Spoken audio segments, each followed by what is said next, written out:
Welcome to the channel. இப்போ நீங்கள் பார்க்க போகிறது வந்து நெத்திலி குழம்பு. கிராமத்து முறையில் நெத்திலி குழம்பு பண்ண போகிறேன். எப்படி பண்ணுறேன்னு பார்க்க. எண்ணெய் வந்து ஒரு 2 டேபிள் ஸ்பூன் ஊற்றிருக்கேன்.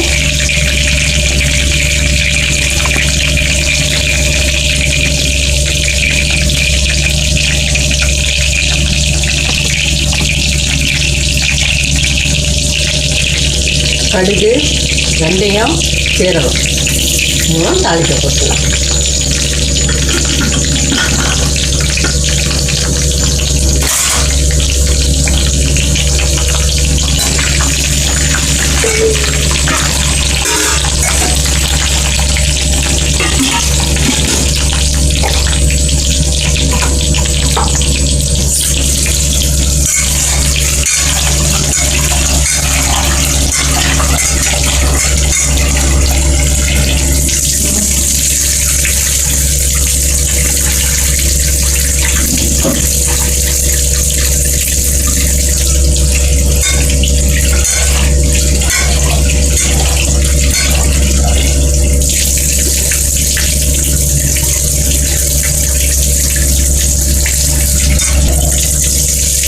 கடுகு பொரிஞ்சிடுச்சு. இப்போ நம்ம வந்து வெங்காயம், கொஞ்சம் தக்காளி, பச்சை மிளகாய்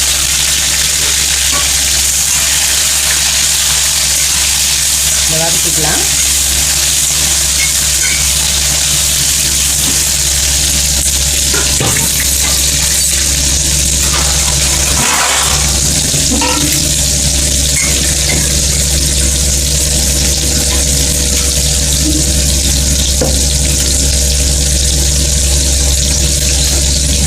வந்து மஞ்சள் தூள்,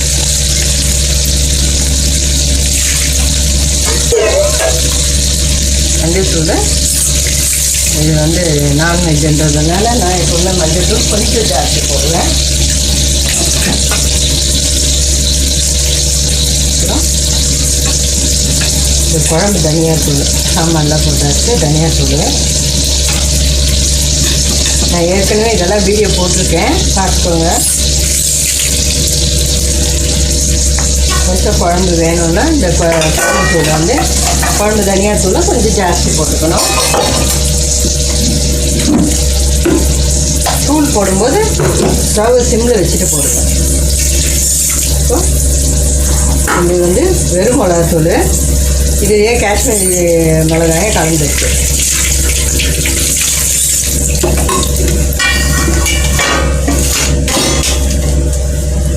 புளி வந்து இந்த அளவுக்கு ஊற வச்சுருக்கேன். தண்ணி கொஞ்சம் குழம்புக்கு ஊற்றணுன்ட்டு தண்ணி கொஞ்சம் ஜாஸ்தி ஊற்றிருக்கேன். ஒரு சின்ன எலுமிச்சம் அளவுக்கு புளி.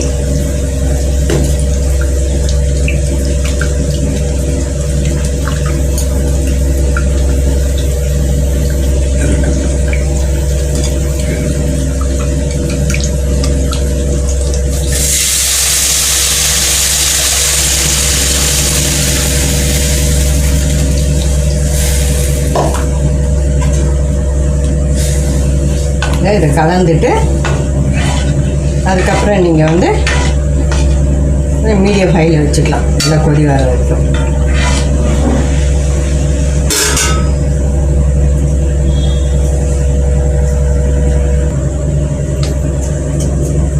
புளி ஊற்றிட்ட பிறகு இதுக்கு தகுந்த சால்ட்டு போட்டுக்கோங்க.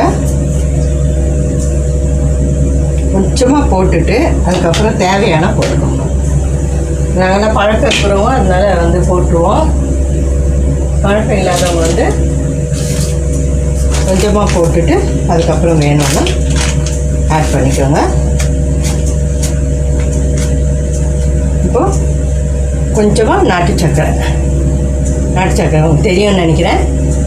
நாட்டு சர்க்கரை கொஞ்சம், அது வந்து குழம்பு வந்து என்ஹான்ஸ் பண்ணி கொடுக்கும்.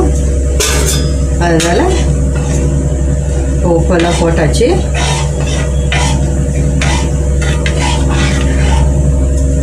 கலந்துட்டு மூடி வச்சுடுவோம்.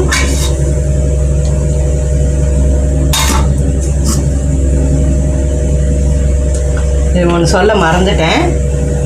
இது வந்து குழம்பு கொஞ்சம் திக்காக வேணும் அப்படின்றதுக்காக இதில் வந்து தக்காளி, மிளகு பூண்டு இது 3 அரைச்சி வச்சுருக்கேன். கருவேப்பிலை இருந்தால் அரைச்சிக்கலாம், கருவேப்பிலை கிடைக்கல, அதனால் வந்து தக்காளி மிளகு பூண்டு இது 3 வந்து அரைச்சிருக்கேன். அப்போ குழம்பு கொஞ்சம் நல்லா திக்காக கிடைக்கும். ஒரு 2-3 பேர் கூட சேர்த்து சாப்பிடலாம், அதுக்காக வேண்டி அரைச்சி போடுறது.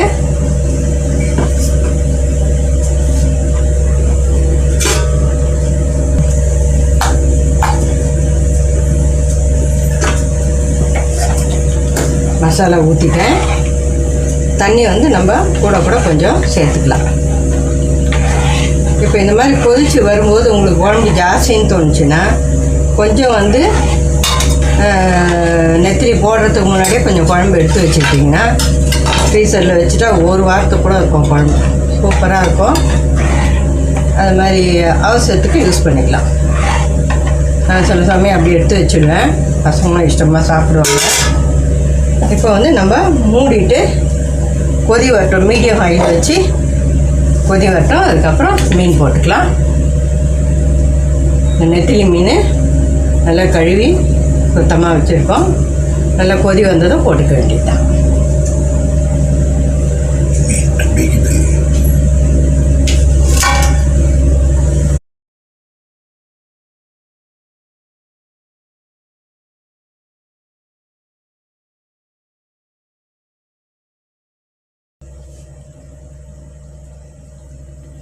பாருங்கள், எண்ணெய் பிரிஞ்சு வந்துடுச்சு.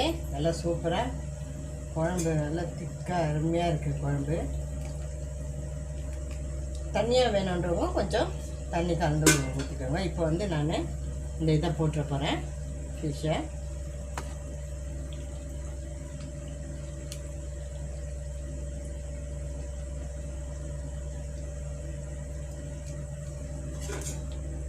அவ்வளோதான்,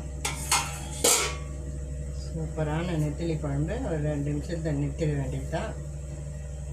சீக்கிரம் வெந்துடும், ஒரு நிமிஷம் கூட தேவையில்லை. அது அப்படியே அந்த கொதியிலே வந்து இதாகிடும். சூப்பரான குழம்பு. கருவேப்பிலை தான் இல்லை, கிடைக்கல எனக்கு, அதனால் வந்து போட முடியல. இந்த குழம்பு வீடியோ உங்களுக்கு பிடிச்சிருக்கோன்னு நினைக்கிறேன். பிடிச்சிருந்தா லைக் பண்ணுங்கள், ஷேர் பண்ணுங்கள், எங்கள் சேனல் சப்ஸ்கிரைப் பண்ணுங்கள். புதுசாக பார்க்குறவங்க எங்கள் சேனல் சப்ஸ்கிரைப் பண்ணிவிட்டு பார்த்தீங்கன்னா எனக்கு சந்தோஷமாக இருக்கும். தேங்க்ஸ் ஃபார் வாட்சிங்.